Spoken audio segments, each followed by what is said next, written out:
O OMS revela que o consumo de tabaco está em declínio a nível mundial, mas sublinha os níveis alarmantes de consumo de cigarros eletrónicos entre os adolescentes. A União Europeia anunciou que vai atribuir um pacote de 1.200 milhões de euros à Itália para fazer face aos danos das inundações. Eurodeputados preocupados com a eventual vitória de Trump, que poderia arrefecer as relações da União Europeia com os Estados Unidos.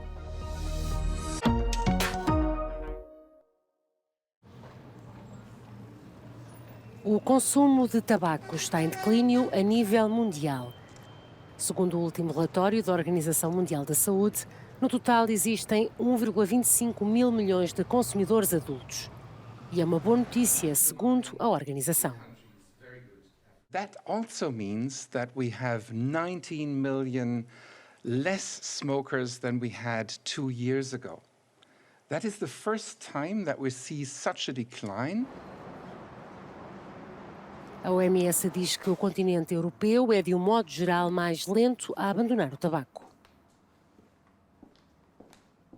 The region that is a bit of a problem is the European region, where especially women are, on the increase in some parts, in some countries, or at very high levels still of tobacco users. O relatório indica que há pelo menos 37 milhões de adolescentes com idades entre os 13 e os 15 anos que consomem alguma forma de tabaco e sublinha níveis alarmantes de consumo de cigarros eletrónicos.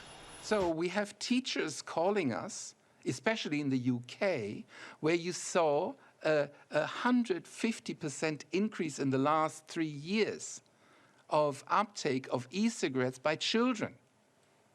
Right?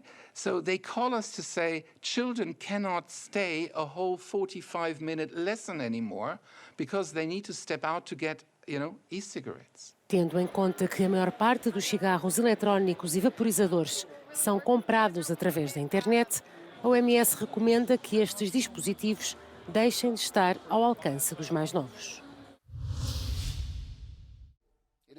O greenwashing, prática que consiste em fazer passar um produto por amigo do ambiente quando não o é necessariamente, passa a ser proibido na União Europeia, segundo a diretiva adotada agora pela esmagadora maioria dos deputados do Parlamento Europeu.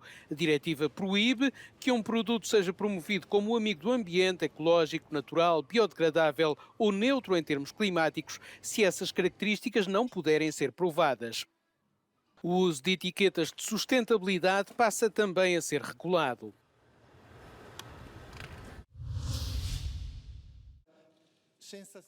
8 meses depois das inundações na região italiana da Emília-Romanha, a Presidente da Comissão Europeia anunciou um pacote de 1.200 milhões de euros para fazer face à crise. Ursula von der Leyen discursou ao lado da Primeira-Ministra italiana no final de uma visita a Forlì, uma das cidades mais afetadas pelas inundações da primavera passada. The European Union, this was the message, is by your side from day one on, and the message today is that we continue to stand by your side. We want to help you to come back to your feet, to become more resilient, and, for example, to improve flood protection or repair public infrastructure. Von der Leyen atribuiu as graves e devastadoras inundações após meses de seca extrema às alterações climáticas e destacou a necessidade de prevenção. A Itália e a União Europeia negociaram uma alteração ao Plano Nacional de Recuperação e Resiliência para facilitar o apoio. Há zonas na faixa de Gaza onde as pessoas morrem à fome. A denúncia foi feita numa declaração conjunta de 3 agências da ONU, o Programa Alimentar Mundial, a Organização Mundial de Saúde e a Unicef, que garantem que há pais em Gaza que deixam de comer para conseguirem alimentar os filhos. Uma maçã, por exemplo, custa nesta altura cerca de 7,5 € e o combustível para cozinhar é praticamente impossível de encontrar. There are people starving in areas and we are not able to give basic food for. The needs are rising faster than we are able to respond. We need to be able to bring in more supplies and we need safe access to reach people everywhere in Gaza, not just those who are close to the borders. A ONU pede o envio de mais auxílio de forma urgente e a abertura de novos pontos de entrada de ajuda humanitária, apelando a que os trabalhadores das Nações Unidas e aqueles que precisam de ajuda se possam movimentar em segurança. Segundo as Nações Unidas, Israel tem negado acesso dos caminhões que transportam mantimentos e equipamentos para satisfazerem necessidades básicas a zonas do norte da faixa de Gaza, alegando razões de segurança. Só um quarto dos carregamentos consegue chegar ao destino. Apesar dos bloqueios, França e Qatar conseguiram na terça-feira mediar um acordo entre Israel e Hamas para a entrega de medicamentos aos reféns israelitas em cativeiro. Há apenas algumas semanas, as docas do porto de Trieste, no nordeste da Itália, não tinham a fraca movimentação de agora. Esta é uma das principais plataformas logísticas na região do Mediterrâneo que tem sentido o impacto dos ataques dos rebeldes hútis no Mar Vermelho. Cerca de 40% das atividades de exportação e importação de Itália costumavam passar pelo Canal do Suez, mas a circulação através dessa rota está agora reduzida a quase metade. O porto depende sobretudo do comércio internacional e conta com o melhor acesso ferroviário para o resto da Europa. A livello di riempimento nave non si nota al momento. Chiaramente abbiamo avuto 2 settimane di buco perché le navi che dovevano arrivare attraverso Suez hanno fatto il giro dell'Africa, ma da questo momento in poi arriveranno con la stessa frequenza di prima.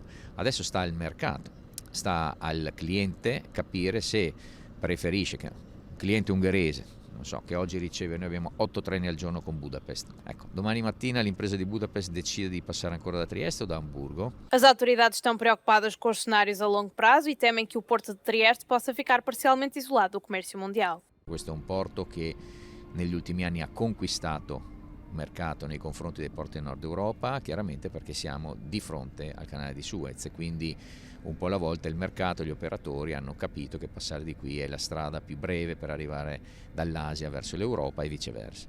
A Associação Nacional do Setor Portuário foi a primeira a fazer soar os alarmes sobre a situação. Adesso c'è una grande presa di coscienza da parte della politica, da parte del governo, da parte delle istituzioni tutti, diciamo dallo Stato italiano, perché questo è un qualcosa che riguarda la sicurezza dello Stato italiano. I porti sono l'asset più strategico che ha la nostra nazione. The US and the UK have launched dozens of attacks across Yemen against Houthi forces in retaliation for targeting ships in the Red Sea. But according to analysts, the Iran-backed group isn't likely to back down. And if the attacks continue, this could bring wider regional escalation and more permanent disruptions to global trade. Giorgio Orlandi for Euronews in Trieste. What are the next steps for digital worlds? Well, business leaders, including from Meta, covered this at a panel discussion here in Davos, where many of the CEOs of the biggest companies in the world are gathered this week for the World Economic Forum. Well, the use cases for AI in the metaverse were highlighted, including plans to use it more in staff training, youth education, and to share experiences in the virtual world. All regulators expressed concern, however, about the tech developments and highlighted how privacy laws for companies need to be considered, as one size does not fit all as it stands. Well, the upcoming elections were also discussed and what Meta and other tech giants are doing to stamp out misinformation across platforms. Well, panel member Sir Martin Sorrell, who's the executive chair of S4 Capital, shared his view with Euronews on the task at hand for the tech giants. Something like 4 billion people are going to the polls, and I think there is 70 countries involved. So the answer is it's going to be super tough. But the answer to the question is, I think, self-regulation, and the platforms are going to have to spend a lot of time and effort on making sure that electorates are protected. But of course, it's easier said than done. So a tough one. Angela Barnes, Euronews at the World Economic Forum in Davos. Thank you very much, everybody. Great honor. Thank you Uma very much. vitória de Donald Trump nas primárias do Partido Republicano para escolher o candidato às eleições presidenciais dos Estados Unidos em novembro suscita preocupações na União Europeia. O eventual regresso do antigo presidente à Casa Branca poderia dificultar as trocas comerciais se regressassem medidas protecionistas. Durante o primeiro mandato de Trump, o governo impôs tarifas alfandegárias sobre vários produtos da União Europeia que estão agora suspensas. Non dormiamo sonni molto tranquilli. È vero che il contesto comunque è cambiato ed è mutato molto rispetto a quelli che erano gli anni precedenti, anche nel contesto di guerra, nel contesto di instabilità mondiale, che potrebbe da un lato portarlo a più miti consigli. Dall'altro lato è pur vero che anche con questa amministrazione, seppur con toni decisamente più distesi e una certa spostare nel tempo quello che potrebbe essere il problema soprattutto sull'acciaio e l'alluminio, non abbiamo visto un paese estremamente collaborativo. A União Europeia está também preocupada com a possível reversão do apoio político e militar dos Estados Unidos à Ucrânia, que tem sido determinante desde o início da guerra. Os republicanos no Congresso já estão a bloquear a aprovação de um pacote financeiro e Trump foi sempre crítico sobre ser um grande parceiro da União Europeia neste domínio. The biggest challenge dealing with Mr. Trump is that he is so unpredictable. He has said the one thing on Ukraine, that he will support Ukraine as much as required, and on the other hand he has been openly questioning further US support for Ukraine. So he obviously has different views and you never know exactly what his view is. Depois da vitória no chamado caucus do Iowa, Trump e os seus concorrentes pela nomeação republicana, Nikki Haley e Ron DeSantis, vão defrontar-se no estado de New Hampshire. A população da China diminuiu em 2 milhões de pessoas em 2023, a segunda queda anual consecutiva, face a uma descida dos nascimentos e aumento das mortes, depois do levantamento das restrições relacionadas com a Covid-19. A China terminou 2023 com 1.400 milhões de habitantes. O número de mortes aumentou em 690 mil para 11 milhões, mais que o dobro do aumento registrado no ano passado. Apesar dos esforços das autoridades para aumentar a taxa de natalidade, o país asiático registrou apenas 9 milhões de nascimentos no ano passado, menos 540 mil do que em 2022.